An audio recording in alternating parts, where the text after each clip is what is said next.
अवधूत चिंतन श्री गुरुदेव दत्त श्री स्वामी समर्थ. माझ्या चॅनलमध्ये तुमचं सगळ्यांचं मनापासून खूप खूप स्वागत, आभार.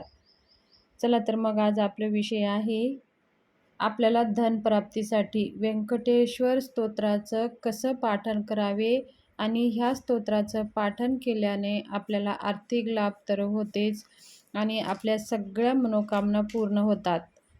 भगवान श्री व्यंकटेश्वर हे बालाजी व्यंकटेश्वर आणि तिरुपती बालाजी अशाही नावाने आपल्याला माहीतच आहे.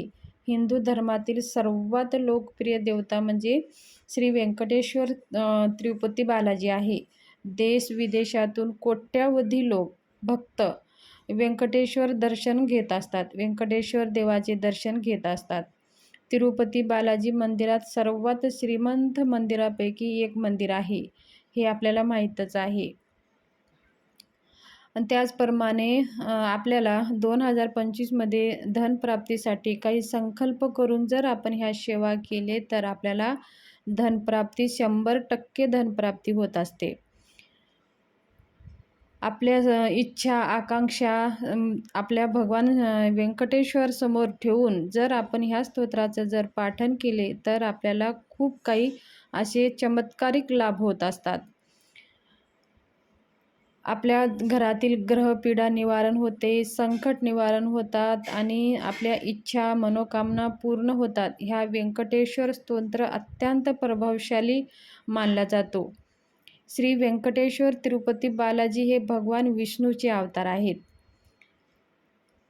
सुख समृद्धी धन धान्य ऐश्वर वैभव आणि आध्यात्मिक उन्नतीचे प्रतीक व्यंकटेश्वर स्तोत्रचं पाठन केल्याने ह्या सगळ्या गोष्टी आपल्याला भेटतात. सुख समृद्धी धन धान्य ऐश्वर वैभव मिळतं.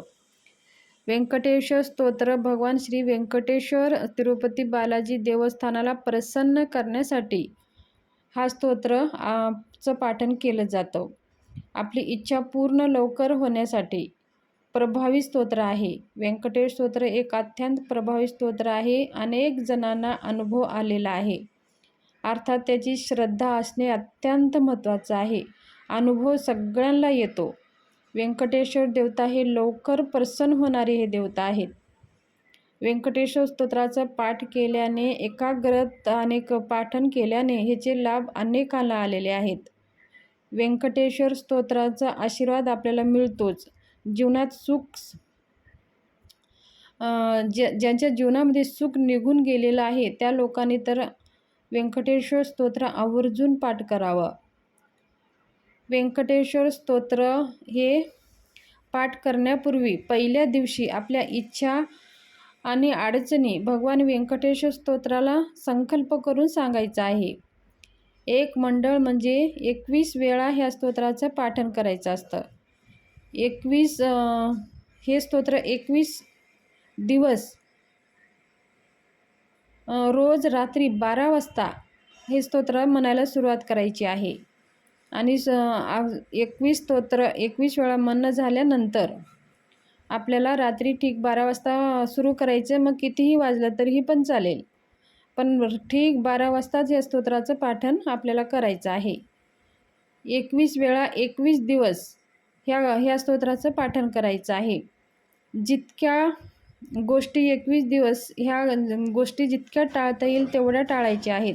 आपल्याला क्रोध करायचं नाही, लोभ करायचं नाही, त्याचबरोबर कुणाला ईर्ष्या करायचं नाही, लबाड बोलायचं नाही, नॉनव्हेज वर्ज्य करायचं आहे आणि ब्रह्मचार्याचे पालन करायचं आहे, मांसाहार वर्ज्य करायचं आहे आणि धूम्रपान वर्ज्य करायचं आहे. ह्या 21 दिवस ह्या जेवढ्या गोष्टी होईल तेवढ्या गोष्टी आपल्याला टाळायच्या आहेत. आणि 21 दिवस 21 वेळा रात्री दररोज 12 वाजता हा स्तोत्र आपल्याला म्हणायचा आहे. रोज रात्री हे स्तोत्र म्हणताना पूर्व दिशेला तोंड करून निळ्या आसनावर मांडी घालून बसायचं आहे. इकडे तिकडे न पाहता कोणाकडेही काही लक्ष न देता एकाग्र मनाने हा स्तोत्र आपल्याला वाचायचा आहे. 21 दिवस पूर्ण झाल्यावर जे काही इच्छित मनोकामना पूर्ण होण्यासाठी मदत होते आणि आपल्या सगळ्या काही अडचणी दूर होण्याचे संकेतसुद्धा आपल्याला भेटत असतात. हे अनेकांना अनुभव आलेला आहे. 21 दिवस उपास 21 दिवस उपवास करायची काही गरज नाही.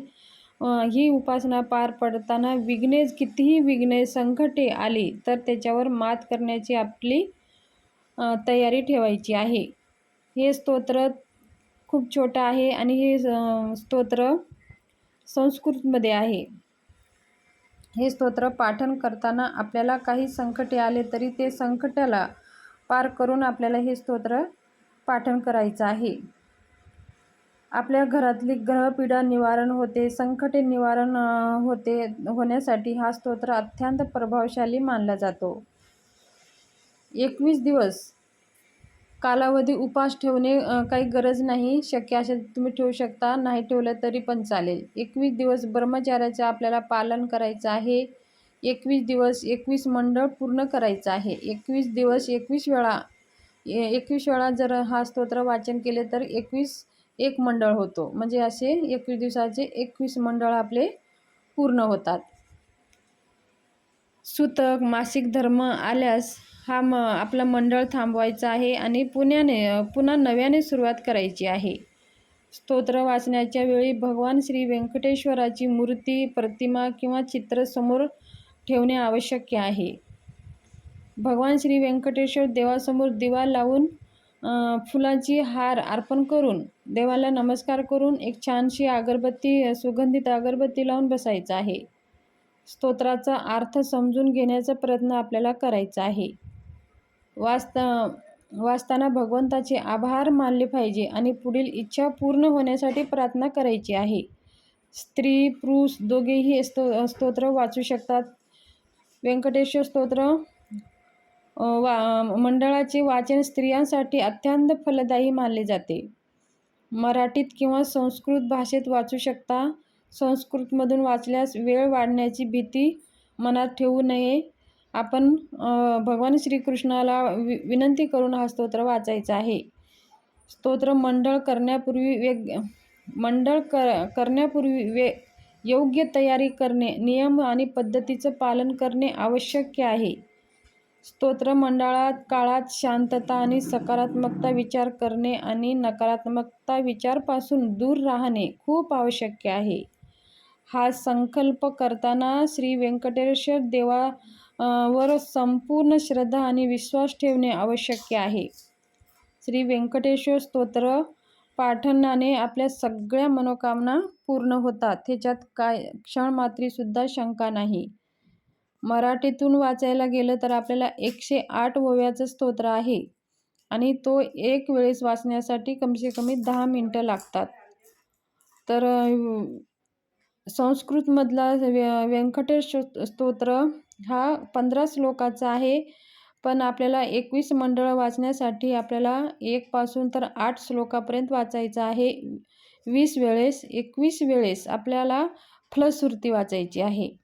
तर हा स्तोत्र वाचण्यासाठी आपल्याला 1 ते 2 मिनटं लागतात आणि मराठीतून जो स्तोत्र आहे तो वाचण्यासाठी आपल्याला 10 मिनटे लागतात. तर तुम्हाला जो योग्य वाटेल तो स्तोत्र तुम्ही वाचन करू शकता. असं नाही की आपण मराठीतून वाचलं तर भगवान व्यंकटेश्वर स्तोत्राचं वाचन केल्यावर आपल्याला कृपा आशीर्वाद प्राप्त होईल आणि संस्कृतमध्ये वाचलं तरीही पण होईल. दोघांचाही प्रभाव तेवढंच आहे. फक्त मराठीतून हा श्लोक मोठा आहे आणि संस्कृतमध्ये छोटा आहे. कोणताही स्तोत्राचं तुम्ही मंडळ करू शकता. दोघांचे प्रभाव तेवढेच आहेत. तर संस्कृतमधलं स्तोत्र हा छोटा आहे. व्यंकटेशो वासुदेव परद्युम्नो मितविक्रम सकर्षणो निरुद्धश्च शेषाद्रीपतिरेव च इथून सुरुवात करायची आहे आणि आपल्याला 20 वेळेपर्यंत आपल्याला समस्त देवकम सर्व देव शिखामणे इथपर्यंत म्हणायचं आहे आणि 21 वेळेस आपल्याला पूर्ण फलश्रुती वाचायची आहे. तर अशा प्रकारे ह्या स्तोत्राचं आपल्याला पाठन करायचे आहे. तुम्हाला खूप धनाची जर समस्या असेल, धनप्राप्ती होत नसेल, तुमच्या धनाविषयी काही समस्या, कर्जबाजारी, कर्ज फेडण्यासाठी तुम्हाला खूप अडचण होत असेल तर भगवान व्यंकटेश्वर स्तोत्राचं हे तुम्ही 21 दिवसाचं 21 मंडळ करून पहा. तुमच्या सगळ्या मनोकामना पूर्ण होईल. हे 100% लोकांना रिझल्ट आलेला आहे. अत्यंत प्रभावी हा स्तोत्र आहे. तर व्यंकटेश्वर स्तोत्राविषयी माहिती तुमच्याशी शेअर करायची होती.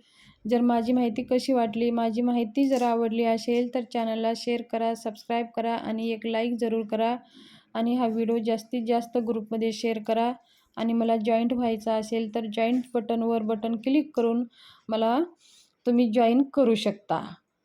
तर धन्यवाद. शुभ दिवस जावो.